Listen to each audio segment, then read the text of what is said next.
Let's chat about our beliefs and how they affect us, how our inner child wounds and how they affect us in adulthood.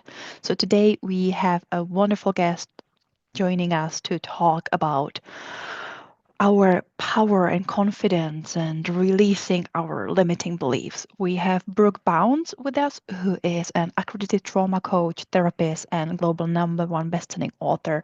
And she works with ambitious women who struggle with feeling stuck and have blocks that are holding them back. She's also the so-called breakthrough queen because her clients really can quickly, working with her, get through some of their blocks and limits and understand how to move forward in their life. So in this conversation, we touch on so many things that can help us find more confidence, create new beliefs, really flourish in our life. So I can't wait for you to hear our wonderful conversation with Brooke. But before we start our conversation, we just want to remind you that we have a newsletter, and also please follow, subscribe, hit the notification buttons, whatever you use to, whichever platform you're using. We would love for you to follow us or subscribe and like our videos or our podcasts so that you get notified when new episodes go up. We are really building and growing. And also, don't forget, we have a Patreon account where we have all our amazing gold nuggets. But now, let's get back to our wonderful conversation. The breakthrough queen.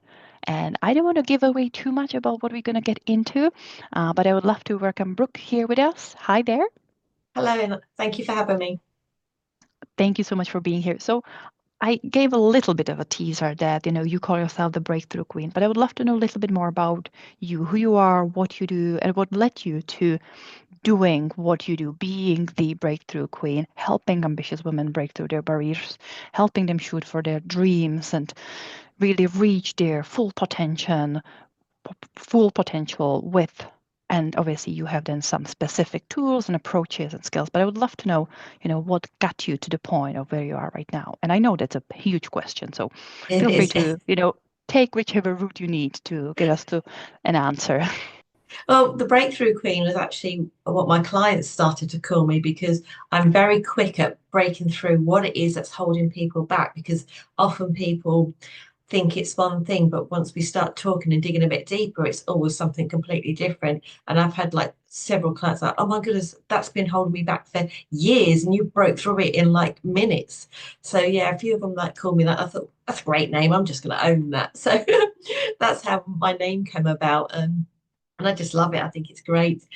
And the reason I do what I do is because of my life experience, really. I grew up with a narcissistic mother who daily told me that she hated me, wished I'd have died at birth, and nobody ever loved me, and I'll never amount to anything because I was born with a cord wrapped around my neck, and I did actually nearly die at birth. Um, so you can imagine those kind of beliefs led me to have very low confidence, no self-esteem whatsoever. And I just lived that kind of life thinking, okay, well, everybody else is like great, but I'm just this person that's never going to do anything. And I realized actually I don't want to live that way. So I started working on myself, and I worked a lot on my mindset. And it was like, okay, right, I've really got this strong mindset. I can do anything. I've got the skills, I've got the knowledge, I've got the determination. Because actually, when I was born with a cord wrapped around my neck, it caused a weakness in my right side. And the doctor said that I would never probably walk. And if I did, I wouldn't run or ride a bike. Well, I learned to walk, but I was a bit later in life than most.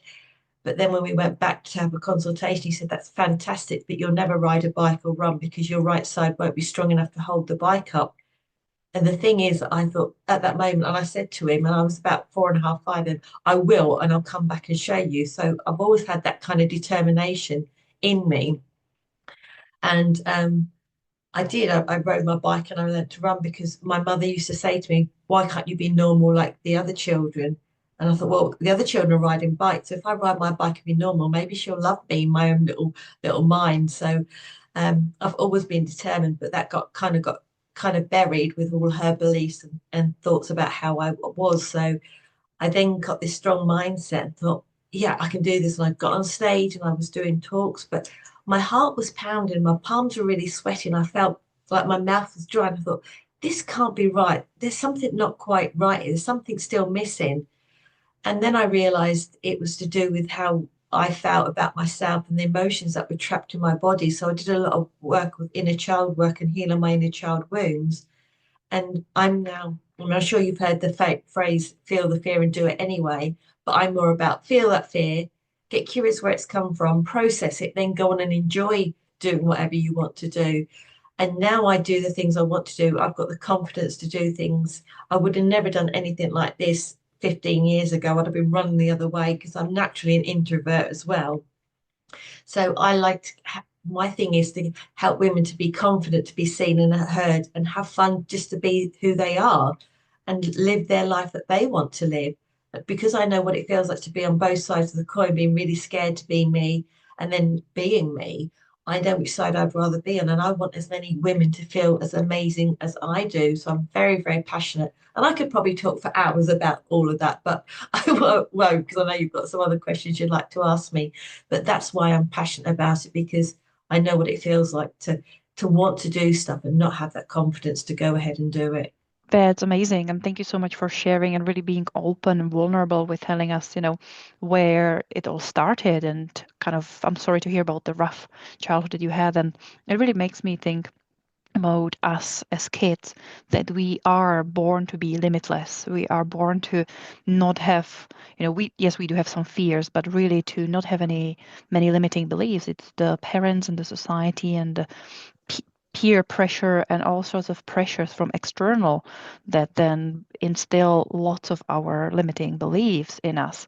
And so many people go through life not realizing how many limiting beliefs we have and how our mindset and our perception of things, how they're really stopping us from enjoying and fulfilling our life. So that's wonderful.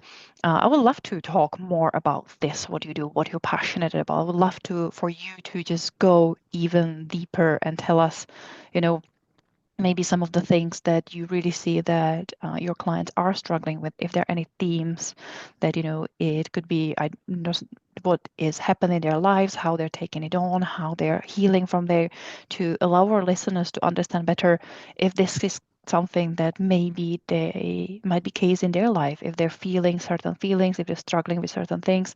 Is there any patterns that you've recognized that are quite common in your clients that then we can explore on how to start healing them? Yeah, I think one of the most common ones is a fear of being seen and heard, because a lot of people I work with grew up with parents that said, sit down and be quiet, be seen but not heard, behave, be good. And I'm not in this thing about blaming parents for how they brought people up, because they're only doing what they learned from their parents, and we often don't question things. I mean, if I had a pound for every time a client came to me and said, well, that's the way it's always been done in my family, I'd be a lot wealthier than I am now.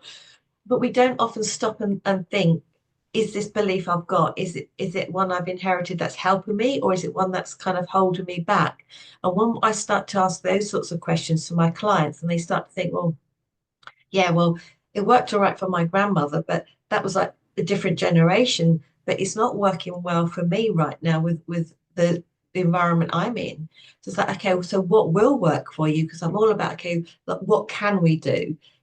Rather than like, oh, I can't do this and I can't do that. Okay, right.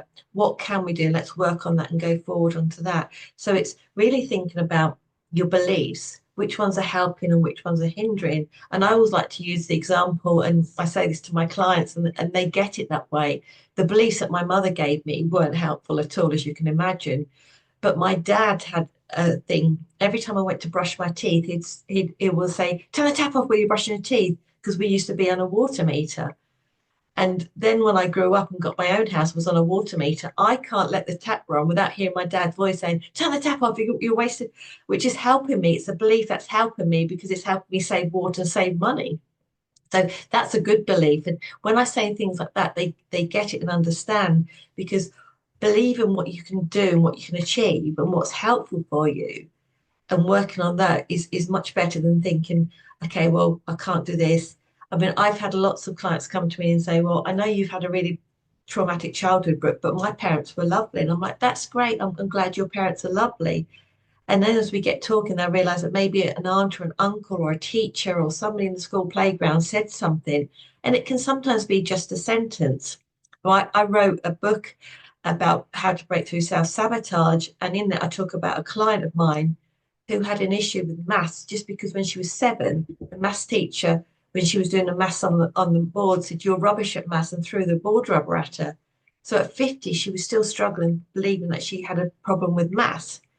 But what I love to do is do what I call a pattern interrupt, get her to think differently about things. So we went through a session and got her to think differently because she was very clever and good at maths. But because she had that sentence in her head that somebody said when she was 7, that you're no good at maths. And maybe people know, maybe they don't. But up until the age of 7, we haven't got that critical faculty to think, are they in a bad mood? Did they have an argument with their partner? Did they have a flat tire on the way to work? But when we hear things as children, we're like, oh, okay, that's true. And we just take it on board and that's it. And I've had loads of clients come to me and say, I'm stupid. Like, oh, okay. So what makes you say that? Well, because my Aunt Gladys said that my sister was a clever one. And when we hear that, Aunt Gladys would probably be horrified if she realized that was the outcome, but it's what we perceive. And as children, we see it very black and white. Well, if my sister's clever, then I must be stupid. You know, they don't think, well, we could probably have 2 clever children in the family, like or 3 or whatever. So it is that thing about where did that belief come from? I always encourage my clients to get really curious about what they think they can't do and where that's actually come from. It's amazing that as kids, we're really like this sponge that takes in everything, and yet we don't know really. We're not aware of what's coming in. We're just soaking in things. We see things around us. We observe. We're really taking in so much information. But it really takes a lot more years than even going through puberty, getting into adulthood, for us to be able to fully understand and comprehend what those early experiences have caused us, how we've interpreted them, how we've internalized them. And for so many people, even going into adulthood, before we really get into this self-discovery, curious person development, healing journey, that so many adults will not be realizing, what could, even though in general the childhood could have been pretty good, like no big T trauma, nothing really so bad, and yet it's not about what necessarily happened to us, but then how we were able to process it and how we've been able to handle it, and what kind of an environment we've had to discover these things. So it's interesting really to see that any kind of a small comment made, in front of a child or towards a child can turn into something so huge and impactful in our adulthood. Yeah, because what happens is, and when I explain it to my clients, they get it then. It's like your head is over here, your mind is saying, yes, I can do that. I've got the skills and the knowledge, but there's something holding you back, and it's your body, it's your inner child going, no, no, that's not safe. And when I describe it, I said, if you imagine that your inner child is like the puppet master, and when your inner child is happy, so like if you drive a car and you're really confident, if I said to you, can you pop down the shops and get a pint of milk? Yeah, sure, no problem. And your inner child would be like, okay, no, you wouldn't have a reaction in your body. But if I said to the same person who had a fear of doing a Facebook Live, okay, just pop on and do a Facebook Live, their body would go, and the minute we do that, it sends a signal to our subconscious mind, say, okay, there's danger. Even though we're perfectly safe in a nice warm house, nothing's going to happen because our body's still that 6-year-old because we haven't processed those issues. And I was like that when my coach said to me, do a Facebook Live on your personal profile. I procrastinated for months. It's like, I can't because like friends and family will see it. I could do a Facebook Live in my group, no problem. And I procrastinated all the time about things. And I was so nervous when I did it that the camera was around the wrong way. And I couldn't think because I was in that state of like, that everybody just saw my carpet. And I just made a joke and said, well, I've hoovered today, so you can have a nice look at my nicely hoovered carpet. And I tell my clients about that now and joke. I say, can you make sure the camera's around the right way? Do you know how to do that? Well, yeah, sure, that's no problem. So, well, then you'll do a lot better job than I first did. I said, but because I did that and I carried on and I just admitted I was nervous and I kind of had a bit of a blank moment of how to flip the screen around, 2 people messaged me and wanted to work with me being their coach because they loved the honesty and the vulnerability of it. So people are like, oh, well, you can like mess up and make a mistake and still have a business. I'm like, absolutely, because people are more relatable to you then. And I do it all the time. If I make a mistake, I will then screenshot it and like talk about it everywhere, because I want people to know that everybody's human. There is no such thing as perfectionism. And a lot of my clients are like, oh, yeah, but this isn't perfect, so I can't put it out, or I can't do a Facebook Live because my hair's not quite right, and my makeup's not quite right, or my jumper doesn't look, or whatever it is. But I've done videos where I've got out of bed, not brushed my hair, it needs washing, no makeup on, an old jumper on, and talked about those things. And people are like, well, your hair looks fine to me. I didn't notice you didn't have any makeup on, and your jumper doesn't look any different to any other jumper, sort of thing. Because people don't see that. It's only what we think about it. And because we know our hair needs washing, we think everybody else thinks it, but it's not always the case. So it's really understanding that it's what we think about ourselves that's holding us back, not what other people are thinking. So one of the things that, with beliefs is this identity that we carry with us. Like you said, it's I can't do this or I can't do that, therefore I'm a person who can't drive on a motorway. And we take this belief that we've collected over the years and we've actually formed them as an identity of who we are. And quite often I hear that, yes, but that's who I am. Yes, but that's who I am. And it's like, well, is that really true? Or is that a belief that you picked up, put it on as your identity helmet or cloak or whatever, and now you identify as this person who can't drive on a motorway or can't cook cakes or bake cakes or can't do a Facebook Live, and really hold on to this identity, because it's like, well, if I don't have this identity of who I am or who I believe I am, then who will I be? And be interesting to hear how you have helped your clients to shift their identity, because you almost got to recreate yourself on who you think you are or who you want to be. Because you can even, I mean, you use the example of, wanting to ride a bike, to have that identity of in your mother's eyes, a normal child who rides bikes because be normal, all the other children ride bikes. So you had to then give yourself this identity or create this new identity that you wanted to step into. And this is something that I'm finding both personally in my life is finding, who do I want to be, or what's the identity that I want to identify with, and how do I make that possible with discarding all these, these beliefs that we collect from teachers, friends, parents, family, whoever. So I'd love to hear how that's possible, or how you work with helping your clients to almost recreate an identity. So it is about shifting those, limiting beliefs and the mindset, but you have to, or it's ideal, or looking to who do you want to be, because we can be anything we want to be. We are amazing. Humans are amazing, and we're not these little people who we create ourselves to be. We can do anything and be anything that we want. So how do you help your clients with, I don't know, stepping into a new identity or creating that person that they believe that they can be? Yeah, there's a couple of things. I will say that we're all a diamond, but that diamond is just buried under beliefs of other people's and thoughts of other people. So I help people to like lift those beliefs and thoughts away so we can discover the real diamond that they are. But I work a lot with internal family systems, which is what we call parts work.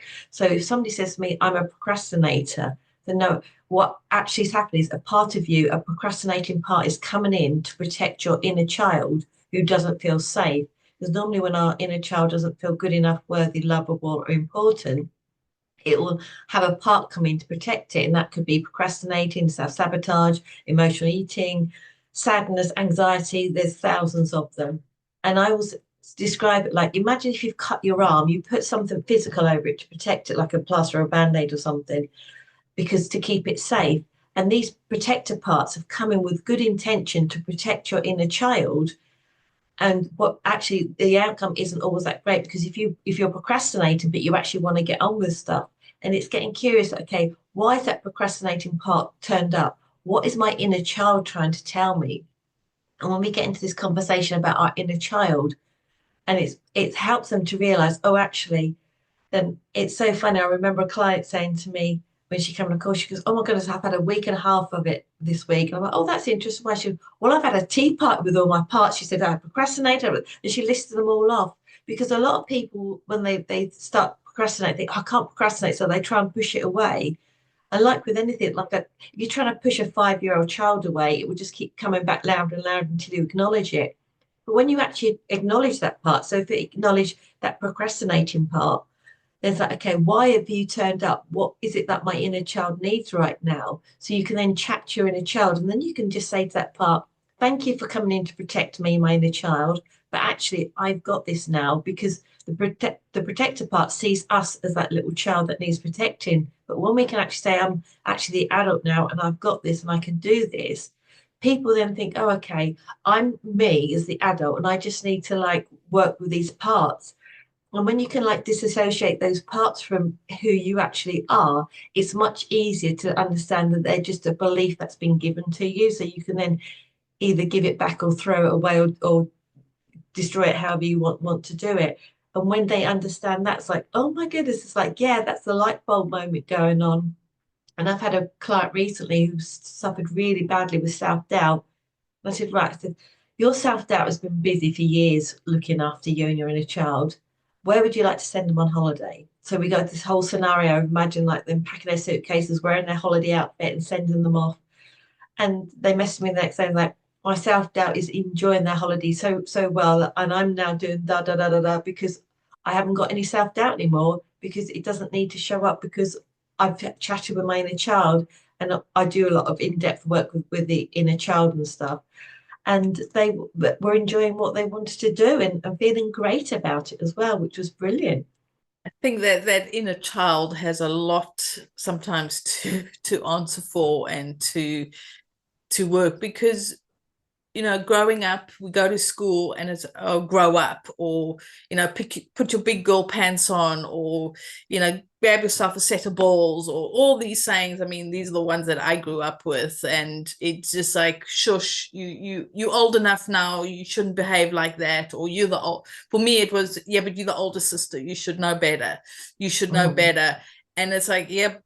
At 9 years old or 10 years old, you can't say, but hang on a minute, I'm 9. Why should I know better? Just because I was born first doesn't mean that I automatically know better. And it's something that I have found quite interesting. I spent 2 months back at home in South Africa. I just got back on Sunday, and it's been, thinking about inner child. It's something that has recently sort of really come onto my personal radar. And I've noticed how conversations with my family have been what would have normally really triggered me, or I did lose my temper a few times, but what would really have got me, and not knowing why I was feeling like that, was like, okay, hang on a minute. This is something that's come from way back when I was a child. And I would say, but as a child, you expected X, Y, and Z from me. I wasn't in a position to handle that. And, my mother would turn around and say, yeah, but you were old enough. You were the older sibling. I'm like, but I was 9 years old. How can I be expected to have dealt with that? And it was quite interesting, because when you can think about it almost logically, is then realizing why my mother was doing things, because she got it from her family. And like you said, it's not necessarily always about blaming the parents. I still do blame my parents for some things. I'm human, but I'm also trying to learn why was my mother like that at that time. And then when I would ask her, yes, but what was happening in your life that you needed me to be an adult, is starting to look at it, and it can be helpful. And it is nice when you acknowledge something, or when you start to learn about something. So inner child is something that we don't necessarily consciously know that's what's happening to us. We just reacting to something, like you said, procrastinating. And as I'm the queen of procrastination, I've heard so many people say that. I've said it myself. But why are we, until we actually acknowledge, hang on a minute, there's more at play here? Because I think as we grow up, as we, teenagers, young adult, and get your job and start adulting, we forget on all the ages that we carry with us. They're still there. They're still that wounded inner child. They're still that confident inner child that you had. You don't feel confident. But yet, if you go back to when you were 3 or 10 or whatever, and you realize, hang on a minute, I was a really brave or confident child. Where is that child? Where's that person? It's still inside you. But I think until we actually acknowledge or start to dig deeper and not just have the reactions or the emotions and not realizing where they're coming from, it can be quite difficult. And this is why it's lovely to have guests like you speaking about it, because Lenka and I, we've learned so much from our guests, and I'm sure our listeners are learning as well, because you say something, it's like, hang on a minute. Okay. It's not just the fear of the Facebook, there's, doing a live on Facebook, or it's not just that procrastination that I'm so brilliant at. There's more to it. Let me start looking and digging a bit deeper. And you described the diamond and all that mud or coal or whatever you want that's on it. It can get dirty sometimes.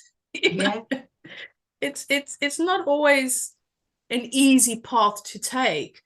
But I think as we grow up, or as we become older adults, it helps to connect with our inner child, to bring it into who we are, and we can utilize them. So the inner child's not always about fear.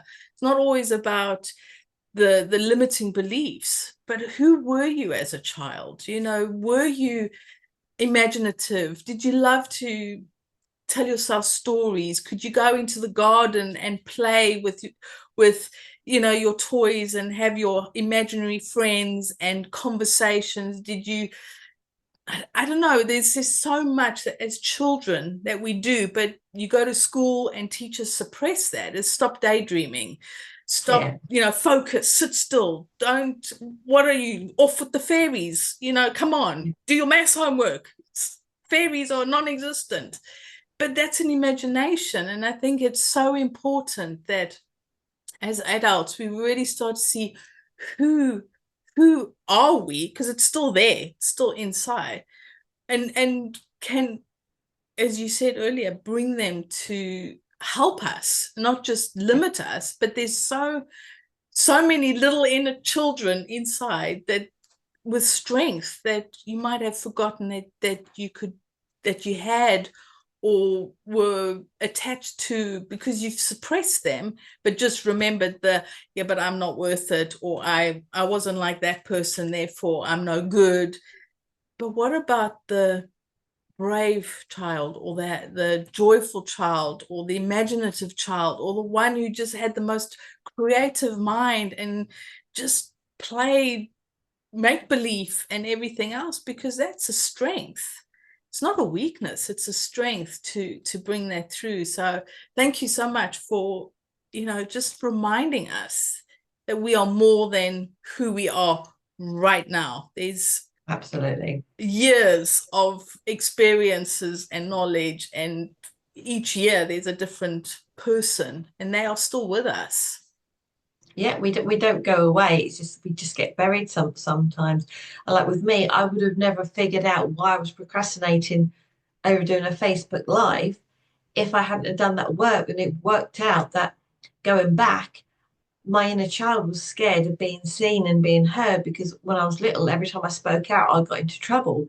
So my body was going, no, no, no, it's not safe, not safe. And my head's going, oh, I know the skills, I've got the knowledge, and I can do this.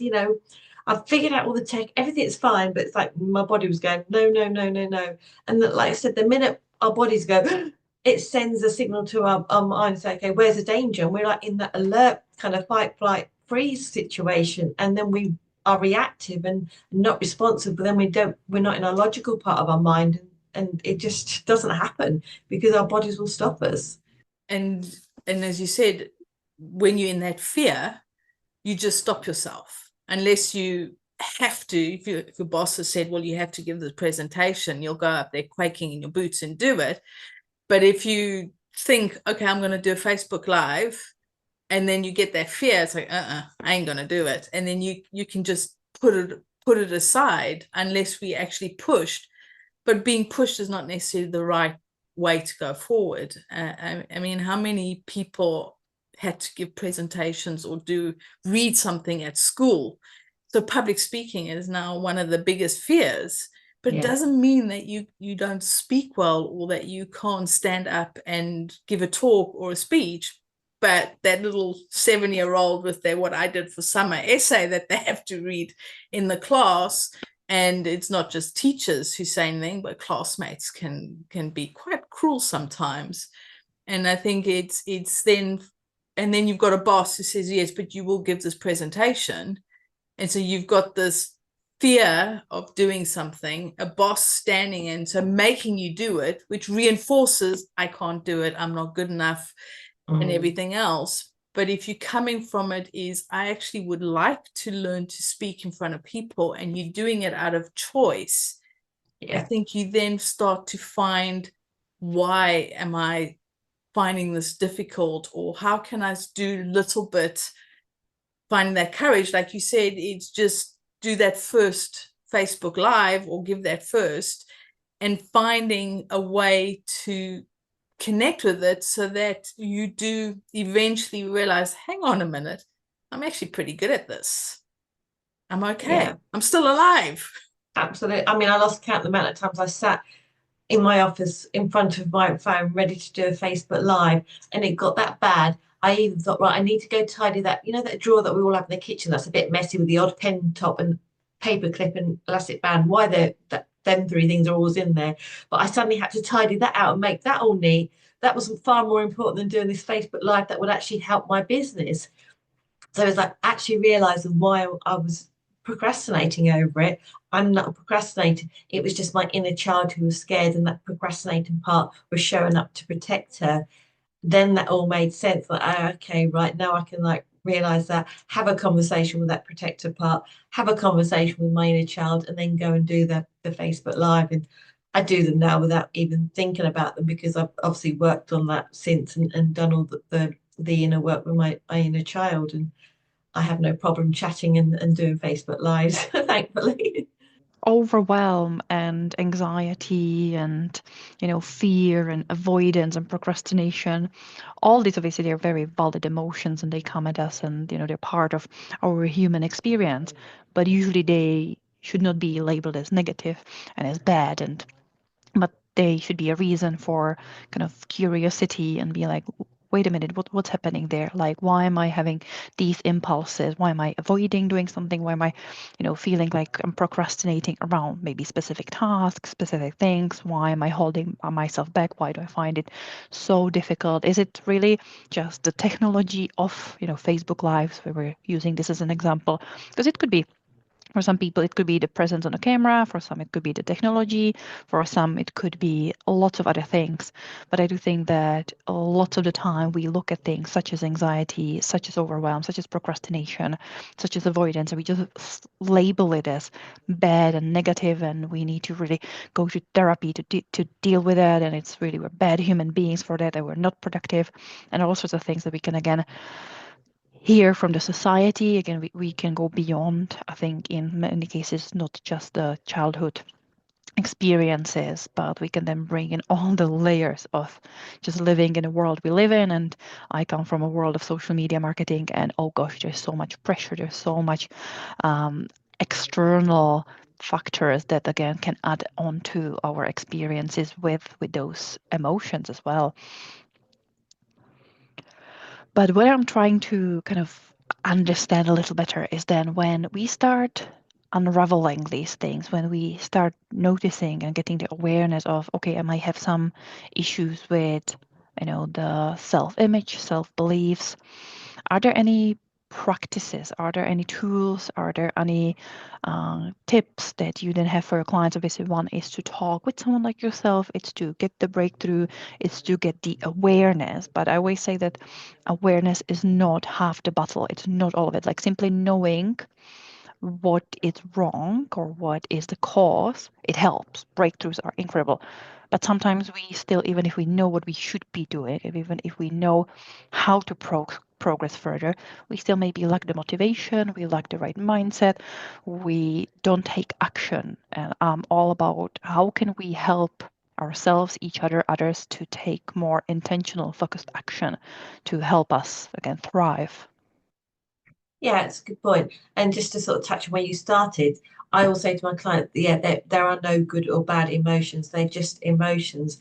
And our body is always giving us feedback. And if we're having an emotion, it's our body giving us feedback about something. So instead of thinking, oh my goodness, I'm being anxious, that's terrible. Actually, oh, okay. So why am I feeling anxious? Or you can even do it with oh, why am I suddenly feeling so happy? This is amazing. What's causing that?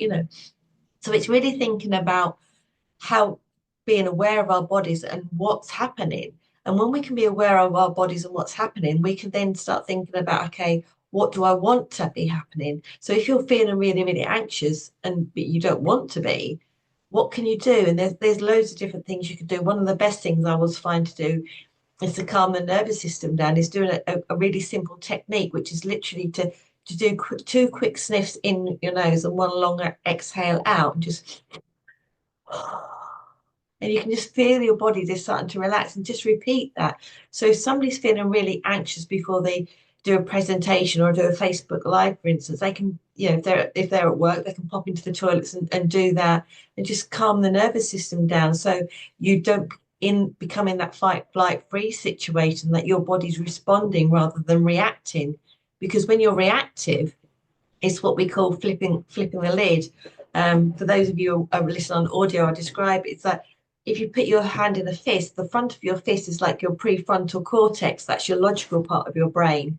But when you're suddenly scared or like in that fight, flight, and freeze, you do what's called flip your lid, which then your fingers go straight, and then you're reacting from that fear center, the amygdala, and you're not thinking. And that's why a lot of people panic, thinking, I can't do a Facebook Live because my mind will go blank. And I'm like, yeah, that's correct. It will, if you go into that panic state.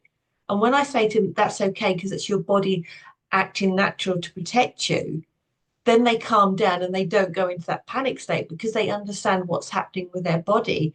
So it's understanding our bodies and knowing, okay, right, my body's acting this way. I don't want to be acting this way. So what can I do to think? And there's lots of different techniques and tools that I use, but that one, the breathing one, is really, really good if you just go, and it's a really, really quick one. But we don't breathe very well as people, although we breathe automatically. When we're anxious, we automatically do really, really shallow breathing. So, okay, just take some nice deep breaths. And it's amazing how you can change your body state. And then you go, like I said, from that reactive state to that responsive state. And yeah, it's good to have that anxiety, and it's good to have, a bit of like, because it means that there's something happening, our bodies are alive, and things are going on. But it's like whether you want to be in that state or not, because yeah, maybe it's good to be hyper alert if you're walking down a dark alley and you need to watch out for stuff, but not necessarily if you're sat at home watching the TV and just wanting to relax.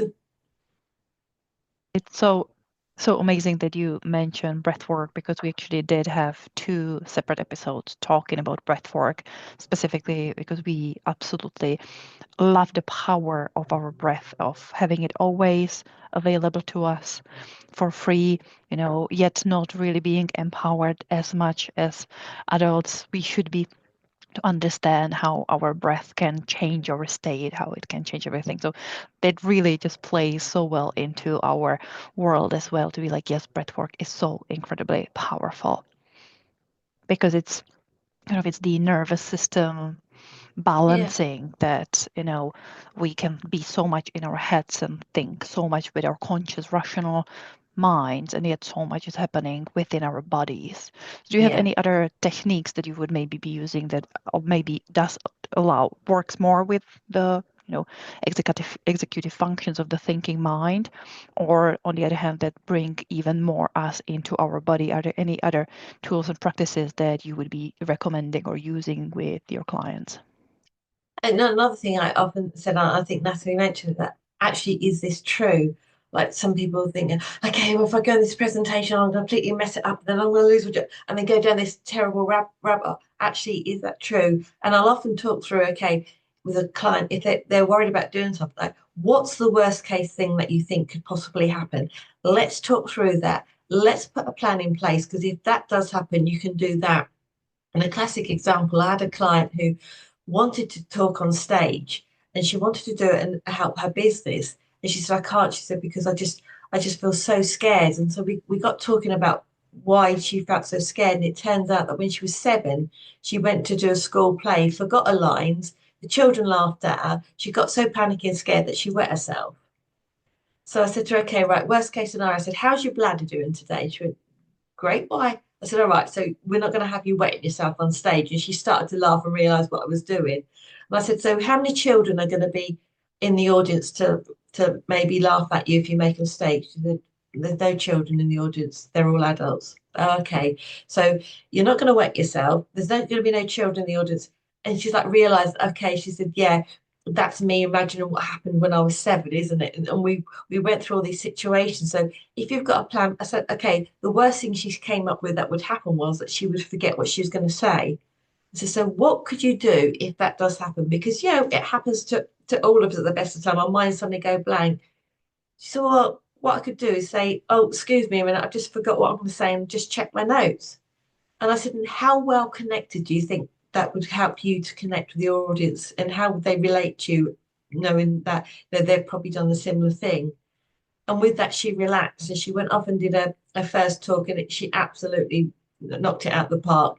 And she said, I felt so relaxed, and I thought, well, if I do forget my words, I know what I'm going to do. So it's having a plan in place. And because some people think, oh no, we don't want to think about the worst case scenario, because that's really negative thinking. Whereas I'm not one about, okay, things are negative or positive, it's just what it is. It's okay. So if think about the worst case scenario and have a plan to put that, to do something if that does actually happen. What happens if the tech goes completely wrong? Because I've had that happen when I've done a talk on stage. Like, okay, you go to speak in the mic and there's nothing coming out. Okay, well, I'll just raise my voice and speak a bit louder so the people in the back can hear.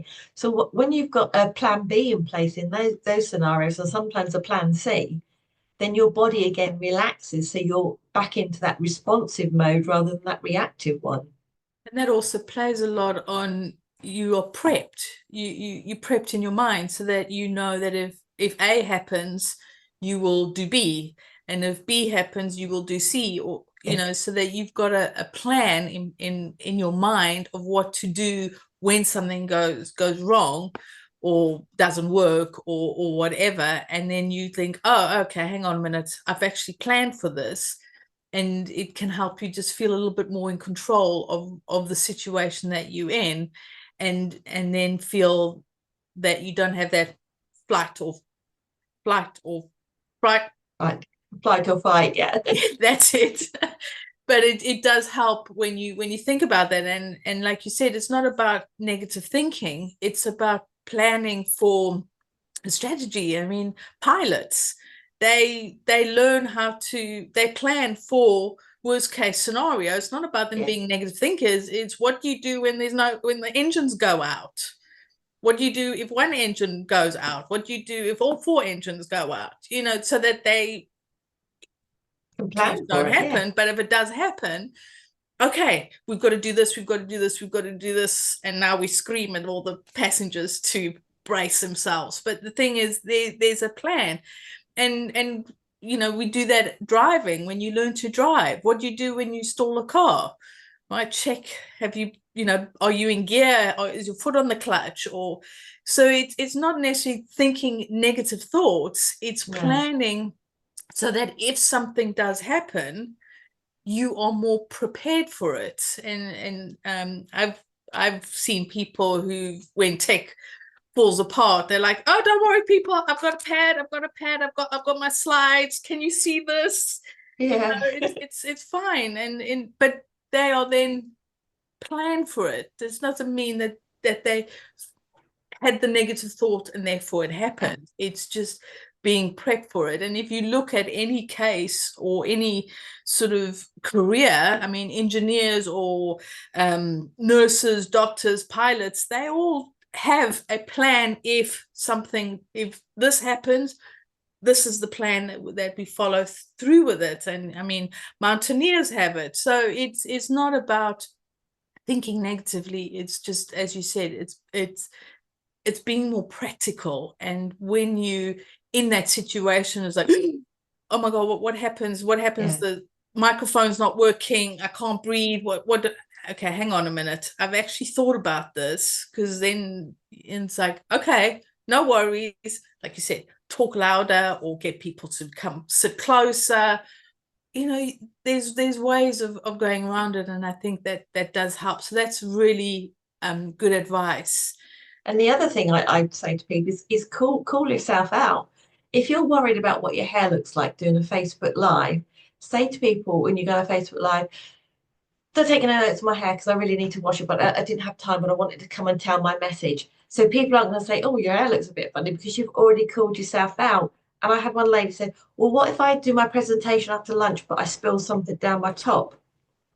So call yourself out. Say, sorry, I've got this tomato sauce down my top or whatever it is, but I was really enjoying my lunch and I missed my mouth. Yeah. How many other people have done it? Yeah. You know, and get other people thinking, yeah, I've done that too. So you're not constantly worrying about that little spot on your top. You're actually going to do your presentation, because when you called it out and connected with that audience, say, how many other people have done that? And you put your hand up and they'll all, yeah, we've all done that. And they won't worry about that spot on your shirt or whatever. They'll be listening to your presentation.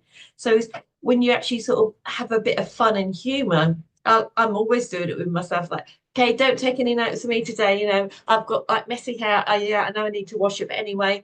But I used to joke about, because when I first started doing Facebook Lives, I was so nervous. I was constantly like, so I used to say, right, just let me know, how's my hair looking today? Because I often worry about it. Does it look okay? Right, great. You know, so it's having that kind of thing where you could go on there and just have a bit of a joke and then connect with the audience. And when I first used to speak on stage, I used to go, right, I just wanted to let you know that I'm really, really excited, because I've been told that your body reaction to it being excited and nervous is exactly the same. So I'm choosing that my body's excited. Who's excited with me? You know, and people would laugh and realize that, yeah, I was feeling a bit nervous. So then they would let you kind of like off the hook for like feeling a bit nervous, because they can all relate to that they would be feeling nervous if they were stood up on stage.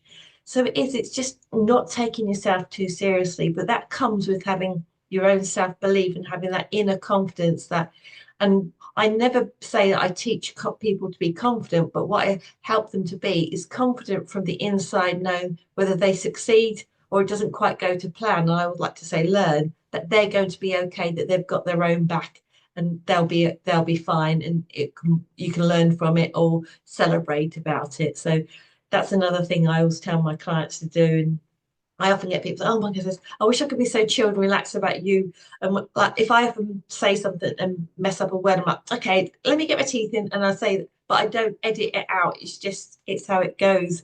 So my videos are quite raw and real, and people just see me as I am, or they scroll by, their choice.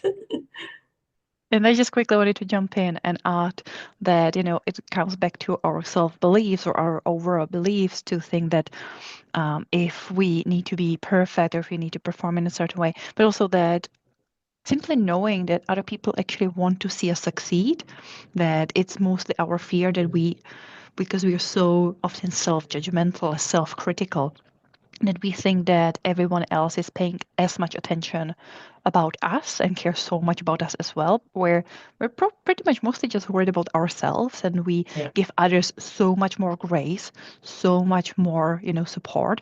We are the best cheerleaders for everyone else but ourselves. And I think there is a little bit of a, again, mindset shift towards when we're speaking on a stage, when we're doing a Facebook interview, when we're doing Facebook Live, anything like that. And in 99% of the cases, yes, there will be some trolls, and yes, we have some negativity out there.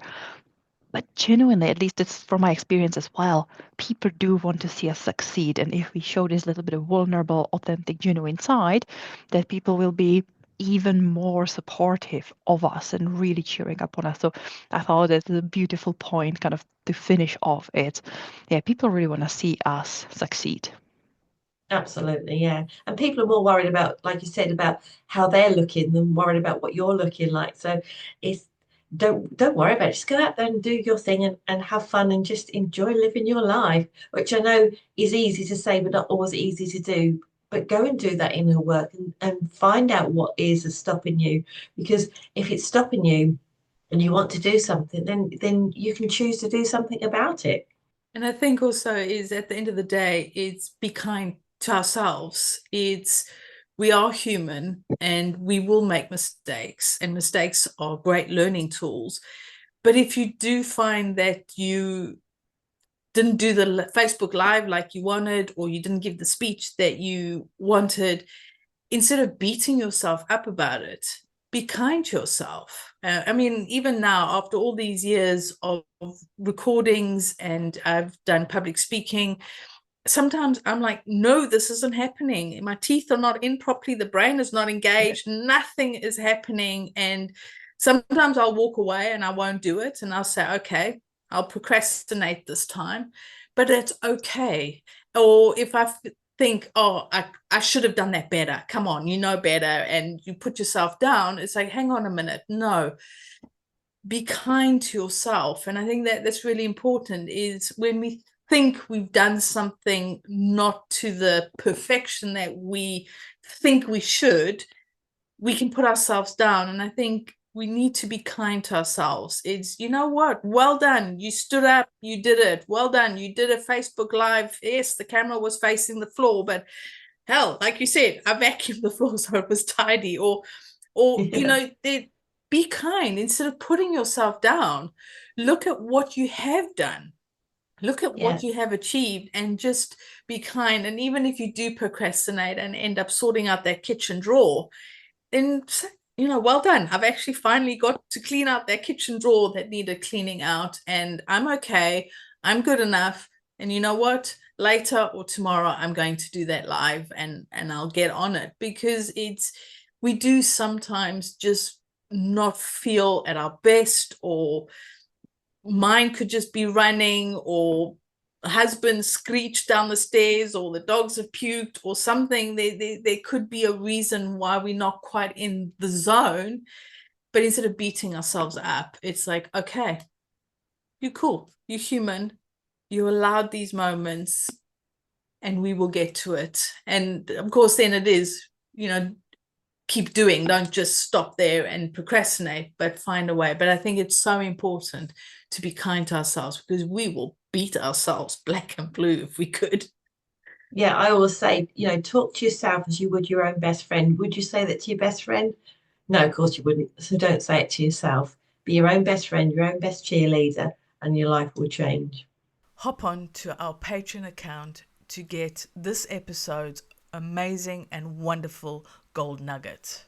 So now people who've listened and they're thinking, you know what, we need to get into your circle, we need to connect with you, we want to find out more about who you are or what it is that you do.